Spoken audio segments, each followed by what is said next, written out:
The television courtroom fell into absolute silence when corporate executive Amanda Sterling said 5 words that would destroy her entire career. "I'm too rich for rules." She looked Judge Judy Shinlin directly in the eye with a smirk that screamed decades of never hearing the word no, completely unaware that America's toughest judge had spent 72 hours building a case that would expose her as not just arrogant, but criminally negligent. What happened in the next 18 minutes wasn't just a legal ruling. It was a systematic demolition of everything Amanda Sterling believed about herself, her wealth, and her place in society. By the time Judge Judy finished with her, Amanda would lose her $200,000 a year executive position, face criminal charges that would send her to jail, and become the most hated woman on the internet with over 50 million people watching her complete humiliation. Before we show you the exact moment when Amanda's arrogance destroyed her entire life, you need to understand something critical. This wasn't just about one traffic ticket or one moment of disrespect. This was about a pattern of behavior so dangerous, so entitled, so completely disconnected from reality that it had been putting innocent lives at risk for years. And Judge Judy had the receipts. Every violation, every threat, every social media post where Amanda bragged about being untouchable. Hit that subscribe button right now if you believe wealth should never exempt anyone from accountability, and smash that like button because what Judge Judy reveals about Amanda's pattern of illegal behavior will absolutely shock you to your core. Trust me, the next 26 minutes will restore your faith that justice still exists for people who think their bank account makes them immune to consequences. Amanda Sterling was exactly the kind of person who made regular people's blood boil. At 44 years old, she had spent her entire adult life insulated from consequences by a toxic combination of inherited wealth and corporate power. As Chief Operating Officer of Sterling Capital Management, a firm that managed investments for ultra-wealthy clients, Amanda pulled in a base salary of $400,000 annually, plus bonuses that frequently pushed her total compensation past $700,000. But the real money came from her family. Her grandfather had founded a regional banking empire, and when he died, Amanda inherited a trust fund worth approximately $18 million. She drove a Mercedes G-Wagon with custom modifications that cost more than most people's homes. Her daily uniform consisted of custom Armani suits, Cartier watches that cost $40,000, and Hermes briefcases that required year-long waiting lists. Everything about Amanda Sterling screamed money, power, and the absolute certainty that rules were suggestions for lesser people. What made Amanda truly dangerous wasn't just her wealth. It was her absolute conviction that her success gave her special privileges that ordinary people didn't deserve. She had spent 20 years cultivating an image as someone who got things done, who didn't let obstacles slow her down, who operated on a different level than everyone else. In boardrooms, this aggressive confidence had served her well. She closed deals, managed portfolios, and climbed the corporate ladder by being the person who refused to accept no as an answer. But Amanda had made a fatal mistake that millions of entitled people make. She had confused professional aggression with actual immunity from law. She genuinely believed that because she managed $40 million deals and sat on corporate boards, traffic laws were optional guidelines that didn't apply to people at her level. The incident that brought Amanda Sterling to Judge Judy's courtroom happened on a Tuesday afternoon at 3:20 p.m. Amanda was driving her Mercedes G-Wagon through a residential neighborhood, racing to make a meeting across town. She was already running late because her previous lunch meeting had gone long, and in Amanda's world, being late was unacceptable. It showed weakness. It suggested you weren't in control. So when she saw the speed limit signs dropping from 45 to 35 as she entered a school zone, Amanda didn't slow down. She accelerated. Her luxury SUV, which cost $130,000 and could go from 0 to 60 in 4.5 seconds, roared through the residential streets at 89 miles per hour. Nearly 90 miles per hour in a 35-mile-per-hour school zone at exactly the time when children were being dismissed from class. Traffic cameras captured everything. Amanda's Mercedes blowing through the first red light without even tapping the brakes. Parents grabbing their children and pulling them back from crosswalks as her vehicle screamed past. A crossing guard named Maria Santos diving out of the way, pulling 3 elementary school students with her, all of them hitting the pavement hard as Amanda's SUV missed them by less than 4 feet. The cameras caught Amanda running a second red light 3 blocks later, still accelerating, still completely focused on making her meeting on time. And they caught the moment when Officer David Martinez, a 15-year veteran of the police force and father of 2 elementary school children himself, activated his lights and began pursuit of the most reckless driver he had encountered in his entire career. Officer David Martinez had seen a lot in his 15 years on the force, But the traffic stop that afternoon would test every ounce of his professionalism and patience. When he finally got Amanda Sterling to pull over, nearly 2 miles from the school zone where she had almost killed children, his hands were shaking with a combination of adrenaline and controlled fury. He had children of his own. He knew exactly how close those kids had come to never going home. As he approached the driver's side window of the Mercedes G-Wagon, he was prepared for excuses, maybe some tears, perhaps an apology. What he got instead was something he would never forget. Amanda Sterling didn't roll down her window immediately. She made him wait while she finished a phone call, her finger held up in a wait gesture like he was an assistant interrupting an important meeting. When she finally lowered the window, her first words weren't an apology or an explanation.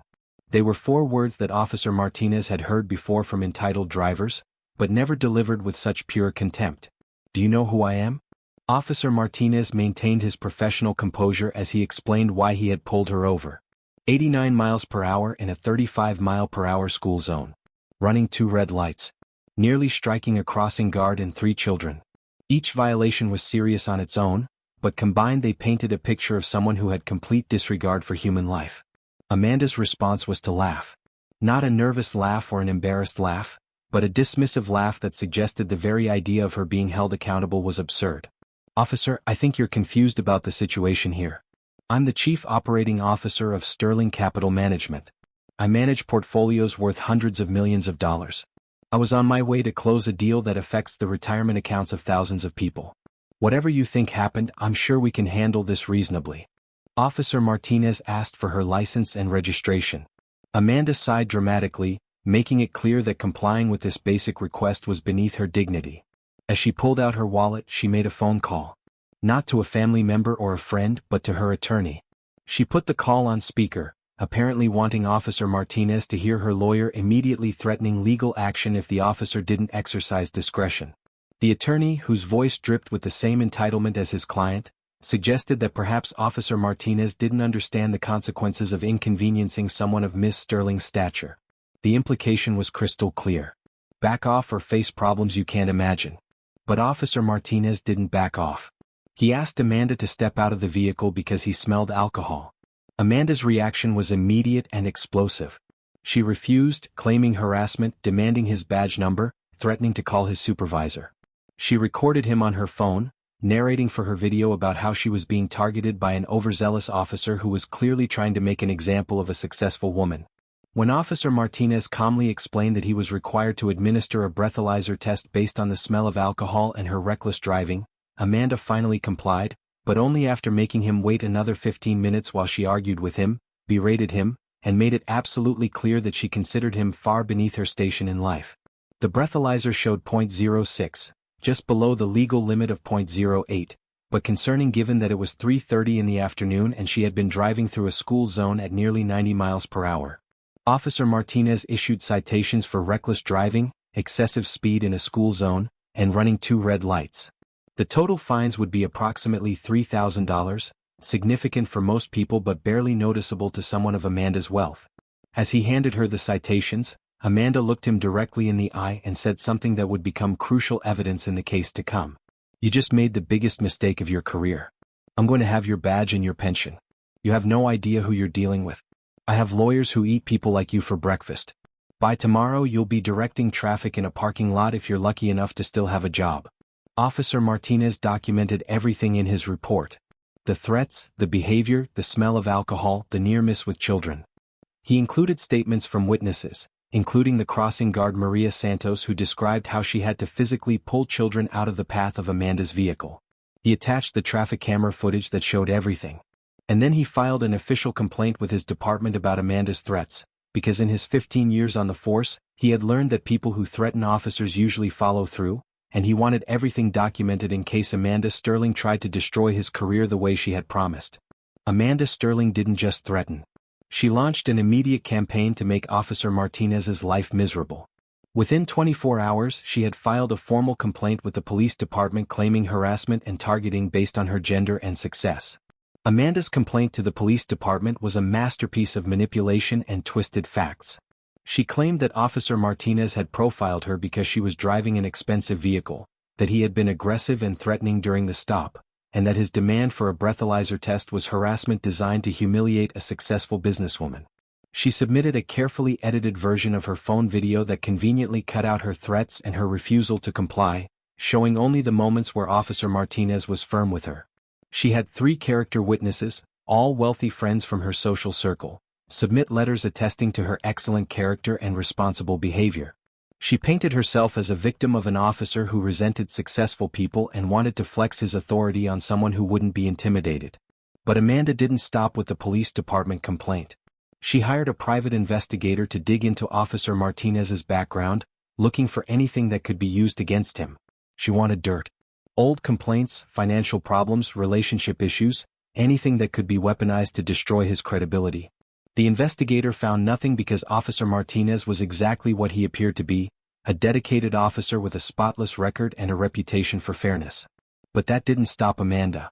She took to social media, posting carefully worded messages that stopped just short of naming Officer Martinez directly but made it clear she had been victimized by overzealous law enforcement. Her posts talked about the harassment successful women face, about officers who target people driving nice cars, about the importance of holding police accountable when they abuse their power. Amanda's social media following was substantial. She had cultivated an image as a successful female executive who broke barriers and refused to be intimidated by anyone. Her posts about the traffic stop resonated with her followers, many of whom were wealthy professionals who had also received traffic tickets and felt victimized by law enforcement. The comments sections filled with support for Amanda and anger at the unnamed officer who had dared to pull her over. Some of her more aggressive followers actually identified Officer Martinez through public records and began leaving negative reviews on police department social media pages, calling for him to be fired. Amanda never explicitly encouraged this harassment, but she didn't discourage it either. She liked and shared several posts that called Officer Martinez out by name. Officer Martinez watched his life become increasingly difficult as Amanda's campaign gained momentum.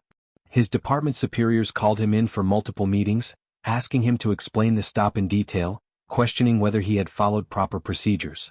They didn't doubt his account, but they were feeling pressure from above. Amanda Sterling had connections. Her company managed investments for several city council members. Her family had donated generously to political campaigns.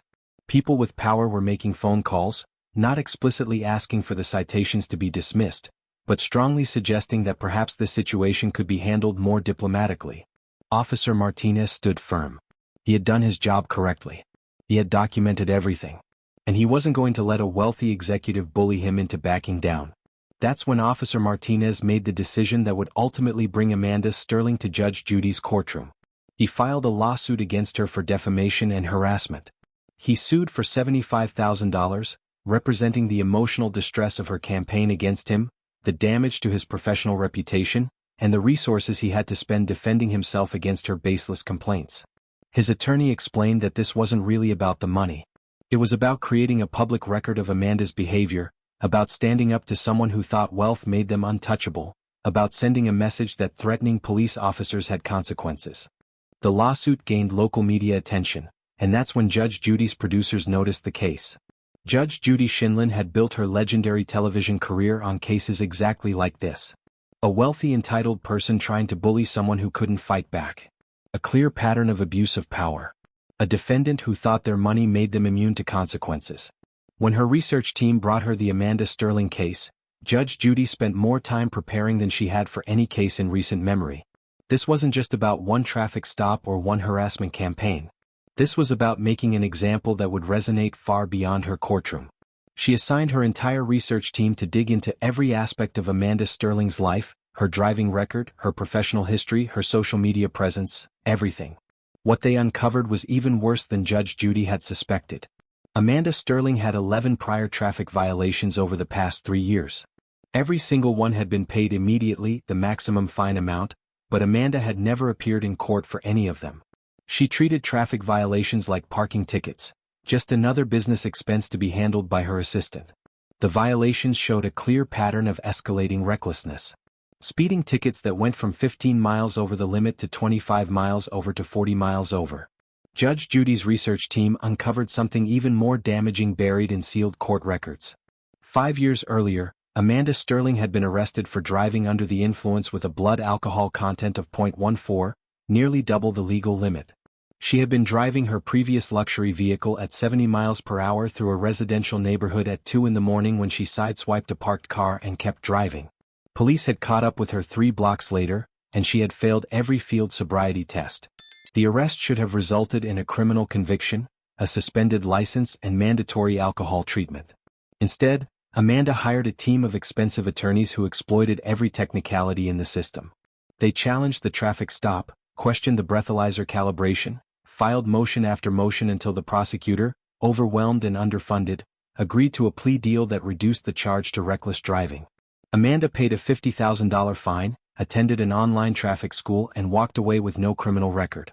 The entire case was sealed, hidden from public view, allowing Amanda to continue presenting herself as someone with a spotless record. Judge Judy's team also discovered Amanda's social media history, and what they found was a goldmine of evidence showing her true attitude toward rules and accountability. There were photos of her luxury car's speedometer showing speeds over 100 miles per hour, captioned with laughing emojis. Posts bragging about having lawyers for everything, with comments from friends joking about how Amanda never faced consequences for anything. A particularly damning post from 6 months earlier showed Amanda's Mercedes parked illegally in a disabled parking space. Caption: "Rules are for people without resources." The comments on that post included several people calling her out, to which Amanda had responded that she donated more to charity in a year than most people earned in their lifetime, so she had earned the right to park wherever was convenient. Judge Judy compiled everything into a thick folder marked with Amanda's full legal name. She studied the traffic camera footage of the near miss with children frame by frame. She read Officer Martinez's detailed report multiple times, noting his professionalism and restraint in the face of Amanda's threats. She reviewed the private investigators' reports that Amanda had commissioned, the social media campaign she had launched, and the complaint she had filed with the police department. Judge Judy saw the entire pattern clearly. Amanda Sterling was a predator who had spent years using her wealth as both a weapon and a shield. She endangered people through reckless behavior, then used money and lawyers to escape accountability. And when someone finally stood up to her, she tried to destroy them. The day of the court hearing arrived, and Amanda Sterling entered Judge Judy's courtroom like a CEO walking into a board meeting she expected to dominate. She wore a custom Armani suit in charcoal gray that probably cost $6,000. Her Cartier watch caught the courtroom lights with every gesture. Her Hermes briefcase, the kind that required being on a waiting list for 18 months, swung from her manicured hand like a status symbol weapon. But what really caught everyone's attention was her attitude. She didn't walk into the courtroom. She strutted. She didn't look nervous or humble. She looked annoyed, like this entire proceeding was an inconvenient waste of her valuable time. She brought 3 attorneys with her, an obvious power move designed to intimidate Officer Martinez, who sat at the plaintiff's table with a single lawyer and a folder of documentation. Amanda sat up at the defendant's table like she was preparing for a business presentation. She opened her laptop, arranged her files in neat stacks, and checked her phone multiple times before the bailiff asked her to put it away. Her first words when Judge Judy entered weren't a respectful greeting but a statement. "Let's make this quick, Your Honor. I have a board meeting at 2. The audacity of that opening line sent ripples through the courtroom. The audience members exchanged shocked glances. Even her own attorneys looked uncomfortable. Judge Judy's eyebrows raised slightly, that trademark expression that regular viewers knew meant someone had just made a terrible mistake. But Judge Judy said nothing yet. She simply opened her folder and began reviewing the case details with her characteristic precision. Officer Martinez testified first, his voice steady and professional as he described the traffic stop, Amanda's behavior, her threats, and the subsequent harassment campaign. He presented his evidence methodically, the citations, the traffic camera footage, the witness statements from the crossing guard and parents who had been present. He showed the social media posts where Amanda's followers had identified him and called for his termination. He documented every complaint she had filed, every attempt she had made to damage his career and reputation. Throughout his testimony, Amanda sat with visible impatience, sighing loudly, rolling her eyes, checking her watch repeatedly. Her body language screamed contempt for the entire proceeding. When Judge Judy finally gave Amanda permission to present her defense, Amanda didn't wait for the complete invitation before launching into what she clearly believed would be a winning argument. "Your Honor, this is obviously a case of an officer who couldn't handle being challenged by a successful woman. I was driving to close a $40 million deal that would affect the retirement accounts of thousands of people. Yes, I was going over the speed limit, but context matters. People at my level have different responsibilities. We operate on different timelines. Those traffic laws are designed for average people who have time to follow them. I'm not saying I'm above the law, but there has to be reasonable accommodation for people who contribute significantly to the economy. The courtroom erupted in gasps and whispered disbelief. Even Amanda's attorneys shifted uncomfortably in their seats, realizing their client had just said something catastrophically stupid on national television. Judge Judy leaned forward, her expression transforming from professional interest to barely controlled fury. So you believe your wealth exempts you from traffic laws? Her voice was dangerously quiet, the calm before a devastating storm. Amanda, incredibly, doubled down on her position, apparently believing she was making a compelling legal argument rather than digging her own grave. I'm saying I'm too rich for rules that don't make sense for people like me. The system should work differently for top earners who actually create value. I contribute more in taxes in 1 year than most people earn in their entire lives. That has to count for something. There should be different standards for different economic levels. It's just common sense. The 5 words "too rich for rules" seemed to hang in the air like a toxic cloud.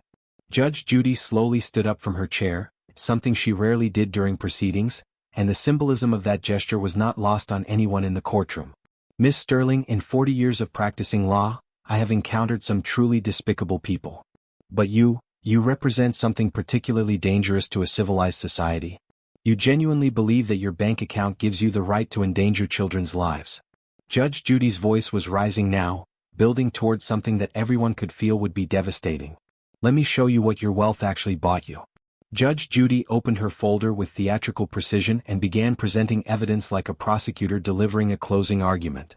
She showed the traffic camera footage of Amanda's near miss with children, playing it in slow motion so everyone could see exactly how close those kids came to being killed. She brought up the crossing guard Maria Santos via video testimony, who described in heartbreaking detail how she had nightmares about what would have happened if she had been 1 second slower in pulling those children back. She presented all 11 of Amanda's prior traffic violations, showing the escalating pattern of dangerous behavior. She revealed the sealed DUI case, explaining in detail how Amanda had used expensive lawyers to escape a conviction that would have cost a poor person their license and possibly their job. Then Judge Judy did something that absolutely destroyed Amanda's carefully constructed image. She displayed Amanda's social media posts on the courtroom monitor. The speedometer showing 110 miles per hour. The disabled parking space photo with its caption about rules being for people without resources. The posts bragging about having lawyers for everything.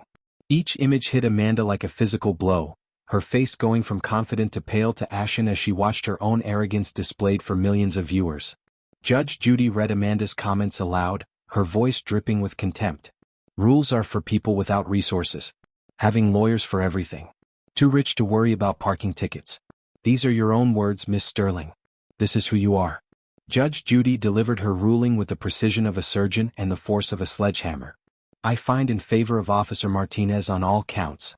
Miss Sterling, you will pay him $75,000 for the harassment campaign you launched against him. You will pay his legal fees. And I am referring this case to the district attorney for criminal prosecution because you were driving on a suspended license that you didn't even know about due to administrative errors. That makes every violation a criminal offense. Furthermore, your pattern of threatening police officers, your attempt to use your wealth to escape accountability, and your complete disregard for public safety warrant the maximum penalties available under law. Amanda's face crumpled as the reality of her situation finally penetrated her armor of entitlement. This is outrageous. You can't do this to me. I'll appeal. I'll have your decision overturned. Judge Judy's response was ice cold. Please do appeal, Miss Sterling. Give me another opportunity to explain to a higher court why you think being rich means you're too important to follow the same laws as everyone else. The gavel came down with thunderous finality. Within 2 hours the clip had gone viral. Within 24 hours, 35 million people had watched Amanda Sterling's destruction. The hashtag #TooRichForRules trended worldwide, and Amanda's employer announced an emergency board meeting. 48 hours after her humiliation on national television, Amanda Sterling was fired from her position, facing criminal charges, and had become the most hated woman on the internet. Judge Judy had promised that wealth wouldn't protect her, and she had delivered on that promise with devastating completeness.